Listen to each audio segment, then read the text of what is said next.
Dear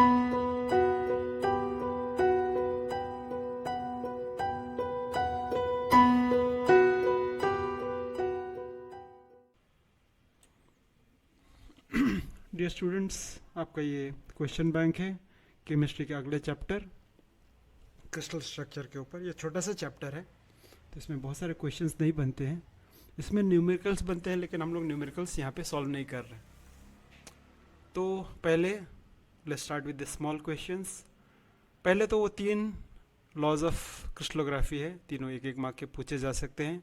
law of constancy of interfacial angle, या जिसको Steno's law भी बोलते हैं, then law of rational indices, या फिर लॉ ऑफ सिमेट्री। ये तीनों जो है एक एक मार्क के आ सकते हैं, so you need to remember them.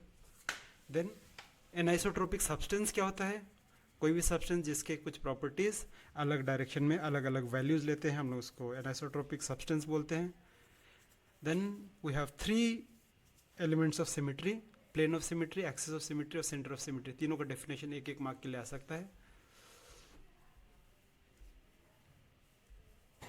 उसके बाद यूनिट सेल क्या होता है? Unit cell is the smallest building block of a crystal which repeats itself in 3D to give the crystal lattice. उसके बाद क्रिस्टलाइन सॉलिड और अमॉर्फस सॉलिड के बीच का डिफरेंस पूछा जा सकता है। You can look at this, I am not going to read them, so आप लोग देख सकते हैं।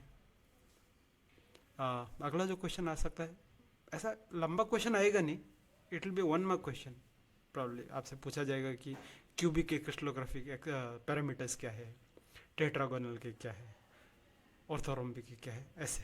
तो आपको ये 7 याद रखने हैं। हाँ, now these are the big questions. Laue's method for the determination of structure. तो इसमें क्या करेंगे, हम लोग को ये डायग्राम याद रखना पड़ेगा पहले। तो पहले डायग्राम पे चलते हैं। So you can see here that it is a, so you can see you have an X-ray which is obtained. It is a beam is obtained with the help of a diaphragm, इसको हम diaphragm बोलते हैं. And then it hits the crystal, it undergoes diffraction.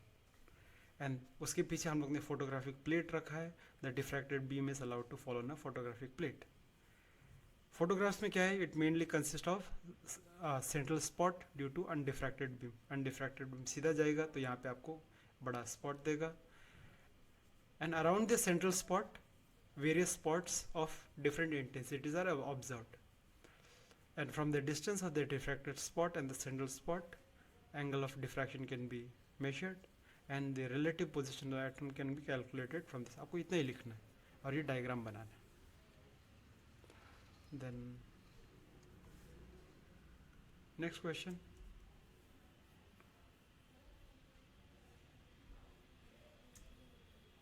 Derives Bragg's equation, ये बहुत बार आता है. तो ये देखते हैं. मैं डायग्राम जो है स्टेप वाइज बनाऊंगा.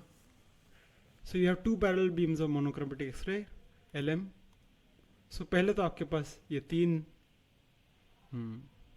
प्लेन्स है separated by distance D. So ये डिस्टेंस D है. These are 3 planes, parallel lattice planes. उसके बाद आपके पास ये LM आता है जो N में जाता है. देन ये आपका glancing angle is theta. PQ आता है और Q भी उसी जगह पे डिफ्रैक्ट होता है, ये रिफ्लेक्ट होता है.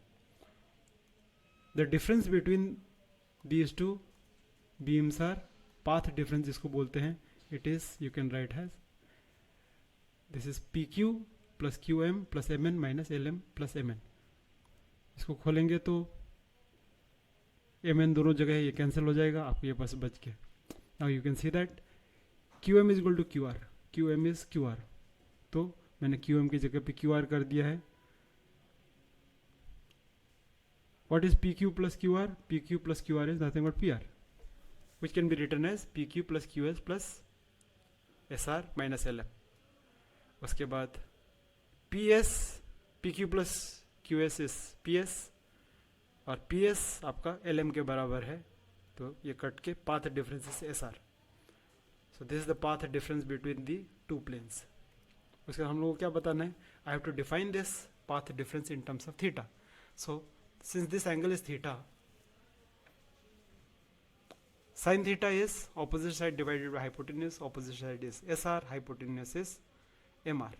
So sin theta is equal to SR divided by 2D, because this distance is, this is D, so this entire thing will be 2D.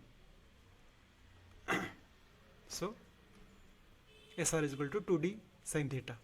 उसके बाद आपको क्या लिखना है, कंस्ट्रक्टिव इंटरफेरेंस का मेरे पास for two waves the condition is that the path difference should be equal to n lambda, and remember this is the path difference. So for constructive interference मेरे पास क्या हो गया, n lambda should be equal to 2d sin theta, and basically this is your Bragg's equation. उसके बाद और एक type का क्वेश्चन आता है, आपको FCC या सिंपल क्यूबिक या प्रिमिटिव FCC और BCC के आपको 100, 111 या 110 तीनों प्लेन्स दिखाने हैं. तो ये सिंपल क्यूबिक है, this your 100 plane, this my 110 plane. You need to practice how to draw this. This your 111 plane. ये है सिंपल क्यूबिक का. FCC में क्या होगा, ये दोनों का आधा आधा हो जाएगा, ये सेम हो जाएगा, सेम रह जाएगा.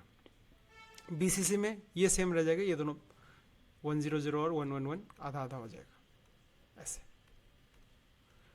These are the questions.